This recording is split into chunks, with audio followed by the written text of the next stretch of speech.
EWM104-BT09SP Communication Tutorial. Prepare 2 pieces EWT104-BT09SP test kit and 2 pieces E15 USB T3. Install the jumper caps. Connect EWT104-BT09SP and E15 USB T3. Pay attention to the pin order. Right-click on this computer. Click on Manage. Click on Ports in Device Manager. A number of ports currently exist for the device. Insert the 2 prepared test kits into the computer. The port that was just accessed appears in Ports at this time.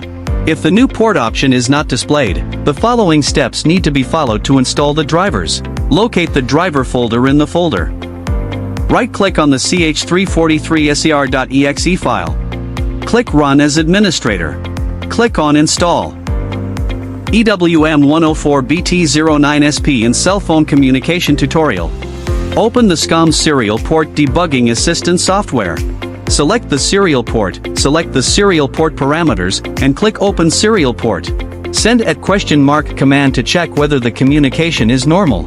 Return the communication is normal. Send +factory to restore the kit to factory settings. Send +ADV=1 to enable device broadcast function. Send +name = quick start to modify the slave device broadcast name to quick start. Send +save to save device parameters. Open the NRF Connect app. Use the name to filter devices. Click Connect to connect the device. Click on the service with UUID 0xFFF0. Open the notification properties for the feature with UUID 0xFFF1. Find the feature with UUID 0xFFF2 and click the arrow up button. Select the data type as text. Enter 12345678 and click Send.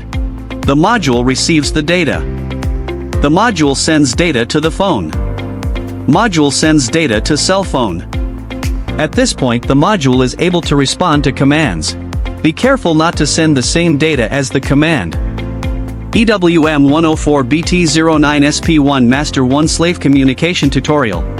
Open the SCOM software. After finding the corresponding port, check the serial port parameters and open the serial port. Test Kit B, EWTM104-BT09SP, sends @ to check whether the communication is normal. Test Kit A, EWT104-BT08, sends it to test whether the communication is normal. Test communication is normal. The following is to configure Test Suite B as a slave. Send +factory to restore the kit to factory settings.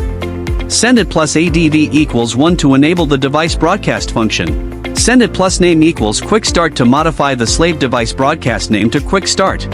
Send +save to save the device parameters. The following configures Test Suite A as the master.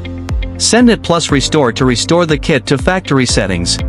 Send +reset to reboot the device. Send +role =1 to set the module as host. Send ATE1 to enable message alerts. Send +reset to reboot the device and wait for the module to connect automatically.